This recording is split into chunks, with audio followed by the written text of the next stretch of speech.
Halo pemirsa GPR TV dari Sabang sampai Merauke, dari Miangas hingga Pulau Rote. Bertemu kembali dengan saya Ladiantri Arfiani dalam laporan khusus World Water Forum ke-10.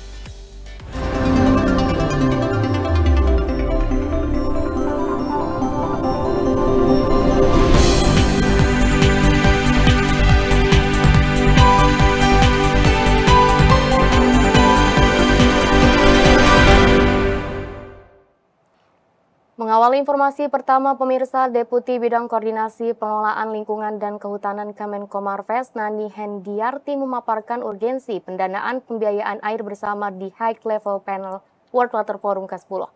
Menurut Nani Hendiarti dibutuhkan investasi senilai 140 miliar rupiah untuk menyediakan air bersih murah dan mudah diakses.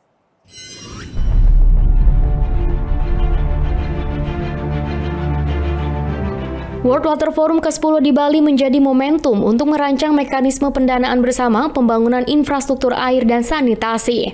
Deputi Bidang Koordinasi Pengelolaan Lingkungan dan Kehutanan Kemenkomarves Nani Hendiarti dalam sesi High Level Panel World Water Forum mengatakan, pentingnya proses estafet pembiayaan dalam proyek pengadaan air melalui Global Water Fund. Menurut Nani dibutuhkan investasi senilai 140 miliar rupiah untuk menyediakan air bersih, murah dan mudah diakses. Pendanaan bersama diperlukan untuk penyediaan infrastruktur air bersih, mengingat ketimpangan harga air bersih antar daerah di dunia. The challenges are even greater in developing countries and island states, which mean a South Lead Country platform is necessary to be addressed.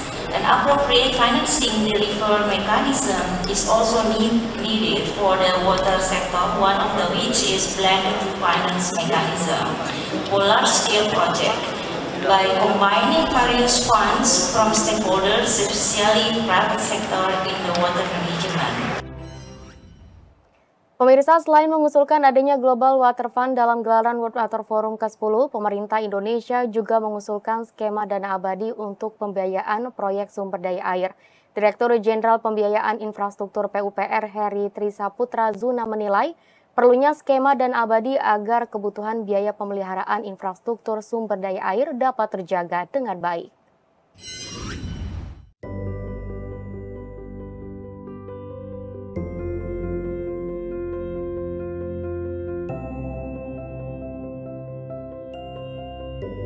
Pemerintah Indonesia mengusulkan adanya skema dana abadi untuk pembiayaan proyek sumber daya air saat World Water Forum 2024. Direktur Jenderal Pembiayaan Infrastruktur PUPR Heri Trisaputra Zuna mengungkapkan inisiasi pemerintah Indonesia ini termasuk mengusulkan adanya Center of Excellence di ajang World Water Forum 2024.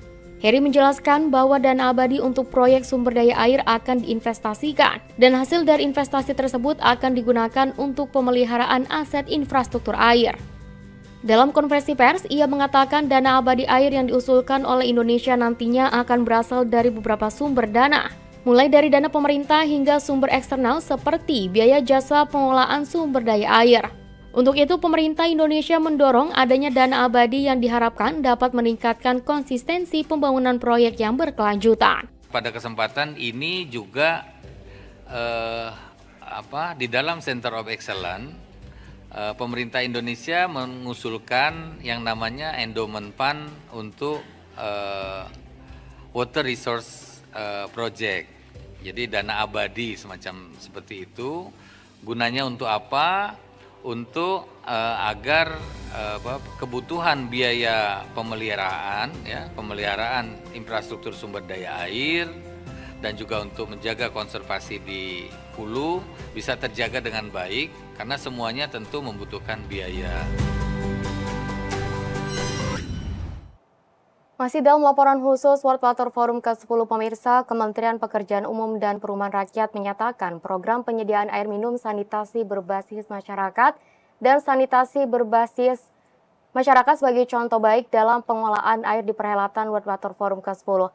Staf ahli Menteri PUPR Bidang Teknologi Industri dan Lingkungan Endra Saleh Atmawijaya memastikan program PAMSIMAS dan Sanimas terus berlanjut. Pemerintah Indonesia melalui Kementerian Pekerjaan Umum dan Perumahan Rakyat menyatakan program penyediaan air minum dan sanitasi berbasis masyarakat sebagai contoh baik dalam pengelolaan air di perhelatan World Water Forum ke-10. PAMSIMAS dan SANIMAS merupakan infrastruktur berbasis masyarakat yang melibatkan partisipasi masyarakat dengan prinsip penyelenggaraan, mulai dari perencanaan, pelaksanaan pembangunan, sampai dengan pengelolaan yang semuanya dilakukan oleh masyarakat. PAMSIMAS berperan dalam membantu desa-desa yang sebelumnya sulit mendapatkan air bersih dan pada akhirnya berhasil mendapatkan air bersih program infrastruktur berbasis masyarakat.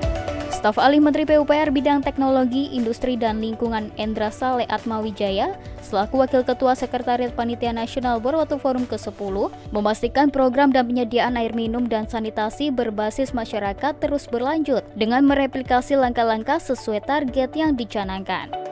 Nah, jadi saya kira PAMSIMAS karena ini baik, kita optimis bahwa kita juga tidak hanya mengandalkan dari bantuan World Bank ya tadi ya, tapi kita bisa lakukan sendiri.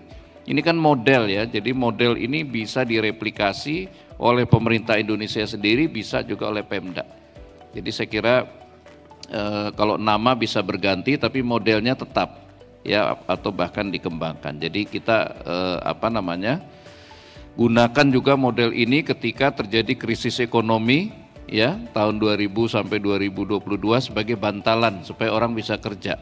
Jadi itu dengan model padat karya tempo hari. Jadi ini juga digunakan untuk menyerap tenaga kerja, kemudian menambah income masyarakat ya sambil dia menyediakan infrastruktur. Jadi saya kira PAMSIMAS atau dengan nama yang lain, tapi ini penyediaan air minum berbasis komunitas akan terus berjalan ke depan. Pemirsa, sebagai upaya menciptakan ketahanan air dan iklim diperlukan kolaborasi dan sinergitas tingkat global untuk menjawab tantangan yang muncul beberapa tahun terakhir. Isu tersebut menjadi salah satu poin yang dipaparkan oleh Badan Nasional Penanggulangan Bencana dalam gelaran World Water Forum ke-10 yang diharapkan bisa menghasilkan deklarasi tingkat menteri.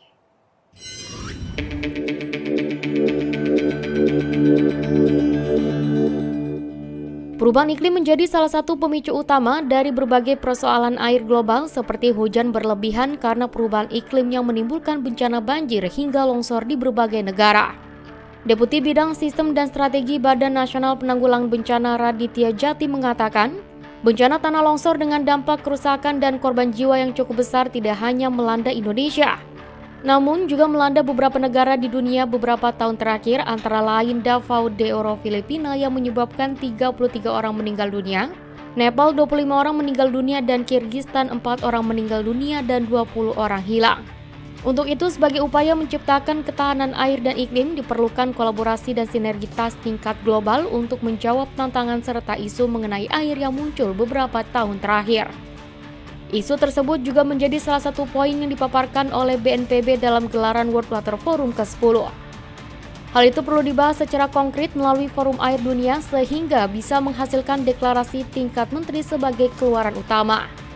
Sebagai salah satu narasumber dalam pertemuan World Water Forum ke-10, BNPB sangat mendukung upaya pendalaman isu-isu terkini di berbagai sektor seputar air, sehingga dapat menghasilkan komitmen politik untuk perbaikan pengelolaan air ke depannya.